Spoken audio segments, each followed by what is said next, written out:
बिस्मिल्लाहिर्रहमानिर्रहीम। मेरा नाम मुमताज़ अली, मैं फैकल्टी मेंबर हूँ Pakistan audit and accounts academy के अंदर। School education and literacy department government of Sindh की तरफ से एक और नई वीडियो के अंदर हम आपके साथ हाजिर हैं और इंशाल्लाह आज की इस वीडियो के अंदर हम जनरल सेल टैक्स को डिस्कस करेंगे। सेल टैक्स एक्ट 1990 को डिस्कस करेंगे।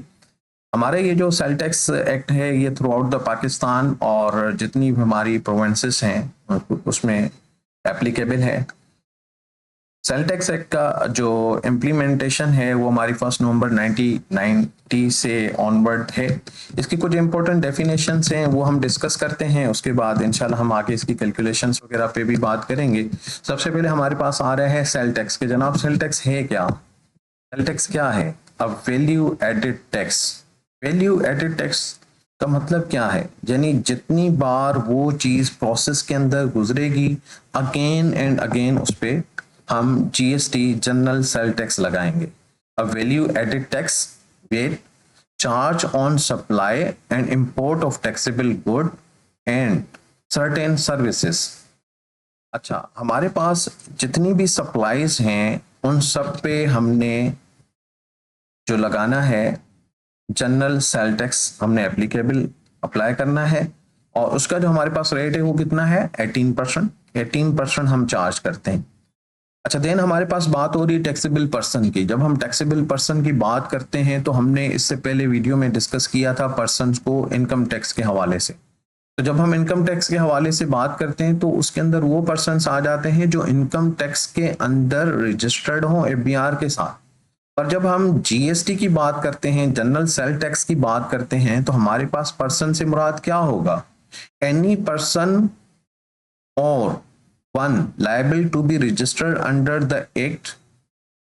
कौन सा एक्ट? सेल टैक्स एक्ट के तहत। मिसाल के तौर पे कोई मैन्युफैक्चरर है, इंपोर्टर है, होलसेलर है, रिटेलर है, अगर वो जीएसटी के अंदर रजिस्टर्ड है या उसको रजिस्टर्ड होना चाहिए तो वो हमारे पास क्या होगा? जीएसटी के हवाले से टैक्सेबल पर्सन होगा। सप्लाईज की बात करें तो सप्लाईज के अंदर हमारे पास क्या आ जाता है? सेल्स आ जाती है, लीज आ जाता है, ट्रांसफर ऑफ गुड्स आ जाता है, ठीक है, in course of business. Taxable goods की बात करें कि हमारे पास कौन कौन सी गुड्स टैक्सेबल हैं, तो goods that are not exempt under the 6th schedule of act. अच्छा, एग्जेम्प्ट गुड भी होती हैं। एग्जेम्प्ट गुड्स से क्या मुराद है? वो गुड्स जो हम जिन पे हम टैक्स नहीं लगाते, ये हम आगे डिस्कस करेंगे।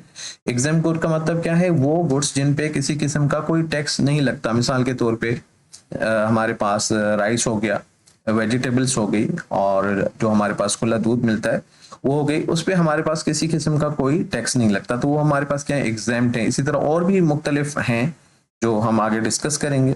देन हमारे पास रजिस्टर्ड पर्सन की बात हो रही है। A person who is registered with FBR for the purpose of sale tax. ठीक है, यहाँ पे जो रजिस्टर्ड पर्सन की बात होगी वो कौन होगा? Any person who is registered with FBR. FBR के साथ जो रजिस्टर्ड है वो रजिस्टर्ड पर्सन कहलाएगा सेल टैक्स के अंदर। और याद रहे, हमने हत्तल इम्कान कोशिश करनी कि हम जब भी परचेजेस करें तो किसी रजिस्टर्ड पर्सन से ही परचेजेस करें जो जीएसटी के अंदर रजिस्टर्ड है।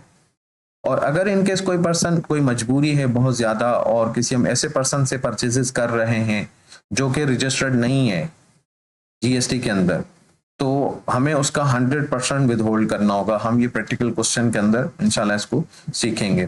देन हमारे पास आउटपुट टैक्स की बात हो रही है। Sale tax charge on sale made by a registered person. जब भी कोई बंदा सेल करता है तो उसमें जो जीएसटी चार्ज करेगा वो हमारा आउटपुट टैक्स कहलाएगा। Sale tax charge on sale made by a registered person.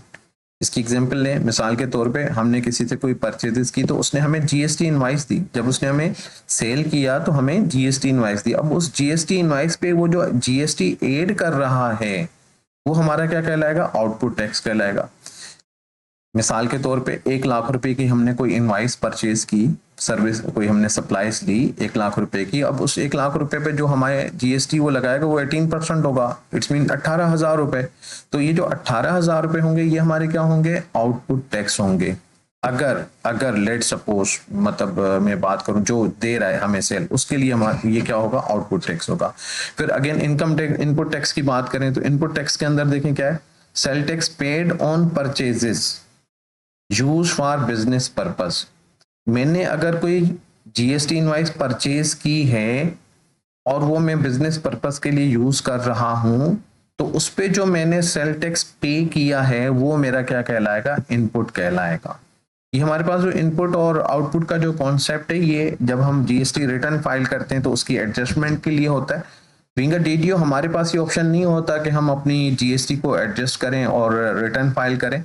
हमारा काम बिल बनाने के बाद उसमें जीएसटी की विदहोल्डिंग की हद तक होता है, देन आगे एजी और हमारे पास डिस्ट्रिक्ट अकाउंट ऑफिसर्स जो होती हैं उनका काम है कि वो जो है, जो हमारा विदहोल्डेड अमाउंट हमने मेंशन किया होता है उसको विदहोल्ड करके और एफबीआर के पास डिपॉजिट करवाएं। देन हमारे पास थर्ड में स्कोप की बात हो रही है, स्कोप ऑफ टैक्सेस की बात हो रही है, डिस्कस करते चलें। All taxable supplies made in Pakistan by a registered person, कोई भी बंदा जीएसटी के अंदर रजिस्टर्ड है और वो सप्लाई करता है गुड्स की पूरे पाकिस्तान के अंदर कहीं भी जो टैक्सेबल है, एग्जेम्प्ट को हटा के जो टैक्सेबल है वो इसके स्कोप में आ जाएंगी। All goods imported into Pakistan, कोई भी हम चीज इंपोर्ट करते हैं, मेडिसिन इंपोर्ट करते हैं, मोबाइल्स इंपोर्ट करते हैं, गाड़ी इंपोर्ट करते हैं, तो उस पर जो हमारे पास टैक्स लगेगा वो भी इसी के अंदर आएगा। Sale tax is collected at import stage, जैसे इंपोर्ट करते हैं at the time of import हम उस पर सेल टैक्स को कलेक्ट कर लेते हैं। कलेक्ट कौन करता है, फेडरल बोर्ड ऑफ रेवेन्यू, ठीक है, under inland revenue wing. Then हमारे पास टैक्सेबल सप्लाईज की बात हो रही है, तो टैक्सेबल सप्लाईज कौन कौन सी है, tax is levied on manufacturer, importer and supply of taxable goods. Value of supply which includes sale price plus duties, charges and incidental expenses। Value of supply, ये थोड़ा सा यहाँ पे समझने की जरूरत है। यानी हमारा जो वैल्यू ऑफ सप्लाई होगा उसके अंदर which includes क्या क्या चीजें आ जाती हैं, सेल प्राइस, ठीक है, प्लस ड्यूटीज। मिसाल के तौर पे मैंने गाड़ी इंपोर्ट की गाड़ी, तो अब उस गाड़ी की एक वैल्यू है, ठीक है, प्लस उस पर जो जीएसटी लगा वो लगेगा। उसको कार्गो के अंदर रखा, उस कार्गो पे जो एक्सपेंसेस लगे, ठीक है, किसी वेयर हाउस के अंदर आके वो रुकी होगी गाड़ी, उस पे जो चार्जेस लगे, उस गाड़ी को लेके आने के लिए जो चार्जेस लगे, ठीक है। इसके अलावा अगर कोई इंश्योरेंस है या एटसेट्रा इंसिडेंटल एक्सपेंसेस हैं तो वो भी उस वैल्यू ऑफ सप्लाई के अंदर इंक्लूड होंगे, ठीक है। तो हमारे पास जो वैल्यू ऑफ सप्लाई बनेगा उसके अंदर जस्ट गाड़ी की प्राइस नहीं होगी, गाड़ी के प्राइस के साथ साथ ये सारी चीजें जो उससे एसोसिएटेड एक्सपेंसेस हैं वो सारे के सारे ऐड हो जाएंगी, तो हमारी क्या कहलाएगी, वैल्यू ऑफ सप्लाई कहलाएगी। हमारे पास करंटली जो स्टैंडर्ड रेट है जीएसटी का वो कितना है, 18% है, subject to change by government notification. अगर कभी कोई गवर्नमेंट चेंज करती है तो, जैसे हमारे पास इससे पहले जो रेट था वो 17% था, प्रेजेंटली हमारा जो रेट है जीएसटी का जनरल सेल टैक्स का वो कितना है, 18% है। अब इसको एक एग्जांपल के तहत हम समझते हैं। हमारे पास देखें एग्जांपल्स कौन कौन सी हैं इसकी, इलेक्ट्रॉनिक्स आ गई, व्हीकल्स आ गई, मशीनरी आ गई, क्लोथिंग आ गया, पैकेजेस, फूड आ गए, एटसेट्रा। और हम जब अपनी बात करेंगे अपने बजट के हिसाब से तो हम देखेंगे कि हमें किन किन एरियाज के अंदर बजट मिलता है। हमें बजट कहाँ कहाँ मिलता है, हमें बजट मिलता है स्टेशनरी के अंदर, अदर्स के अंदर बजट मिलेगा, ठीक है। अगर कोई हमारी बिल्डिंग हमने रेंट आउट ली हुई है रेंट पे तो उसके रिलेटेड बजट मिलेगा, तो उस पे तो जीएसटी नहीं लगेगा। जो हम रेंट आउट लेते हैं बिल्डिंग वगैरह तो उस पर जस्ट हमारा इनकम टैक्स लगेगा। अच्छा जनाब आगे चलते हैं, एग्जाम सप्लाईज की बात कर रहा है नंबर 5 पे। Certain goods and services are exempt from sale tax listed in 6th schedule of the act। हमारे इसी एक्ट के अंदर 6th शेड्यूल के अंदर जो गुड्स रखी गई हैं वो हमारी सारी की सारी क्या है, एग्जेम्प्ट है, यानी उन पे टैक्सेस नहीं लगती। उनकी चंद एग्जांपल्स देखते हैं हमारे पास, देखिए कौन कौन सी इसकी एग्जांपल्स हैं। अनप्रोसेस्ड एग्रीकल्चर प्रोडक्ट्स आ गई, वीट आ गया, राइस आ गया, वेजिटेबल्स आ गई, बुक्स आ गई, न्यूज़पेपर्स आ गई, ठीक है। इसी तरीके से educational and health related goods आ गई। सर्विसेज जितनी भी है ना वो एसएसटी कहलाती हैं, उस पर जो टैक्स होता है वो एसआरबी के अंदर डील होता है। हम एसआरबी को आगे डिस्कस करते हैं, नेक्स्ट वीडियो के अंदर हम एसआरबी को डिस्कस करेंगे और एसएसटी को डिस्कस करेंगे, ठीक है। इसी तरीके से मेडिसिन एंड मेडिकल इक्विपमेंट्स आ गए, ठीक है। सर्टेन मेडिसिन हैं जो जिन पे हमारे पास जीएसटी नहीं लगता, पर जो हमारे पास सप्लीमेंट्स हो गई या कुछ हो गए उन पे हमारे पास टैक्सेस होते हैं। अच्छा, नंबर 6 के अंदर ये बात कर रहे हैं with holding of GST from bills. GST के अंदर से हमने जो विद होल्डिंग करनी है वो किस तरह करेंगे और कितनी करेंगे।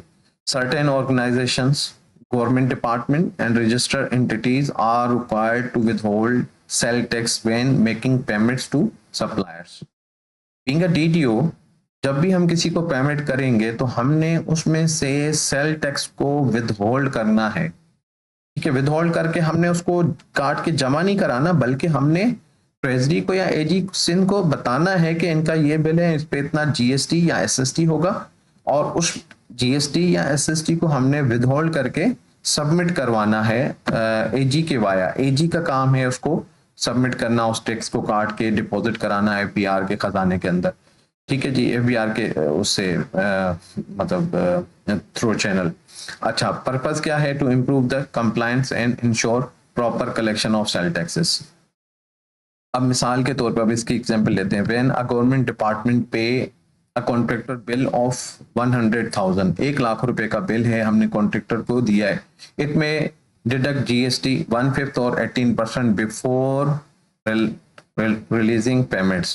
पेमेंट रिलीज करने से पहले हमारा जो जीएसटी का अमाउंट बनेगा, लेट सपोज हमारे पास जो इनवाइस वैल्यू 1,00,000 रुपए है, तो उस पर जो जीएसटी लगेगा वो 18% 18,000 रुपए हो जाएगा। हमारे पास सप्लाई का वैल्यू और जीएसटी का वैल्यू, इन दोनों को मिलाएंगे तो हमारे पास क्या आ जाएगी? जीएसटी इनवाइस आ जाएगी। जीएसटी इनवाइस का वैल्यू कितना होगा? 1,18,000 रुपए।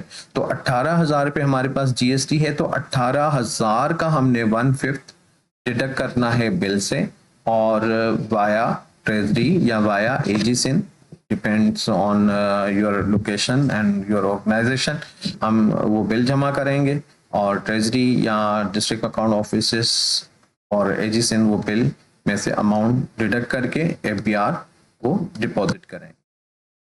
ये थी वीडियो हमारे पास इसके हवाले से, जीएसटी के हवाले से। जीएसटी को हमने डिस्कस किया, उम्मीद है आपको काफ़ी समझ में आया होगा। इसकी प्रैक्टिकल वीडियो हम आगे करेंगे इंशाल्लाह। मिलते हैं नेक्स्ट वीडियो में। थैंक यू जी, अस्सलाम वालेकुम।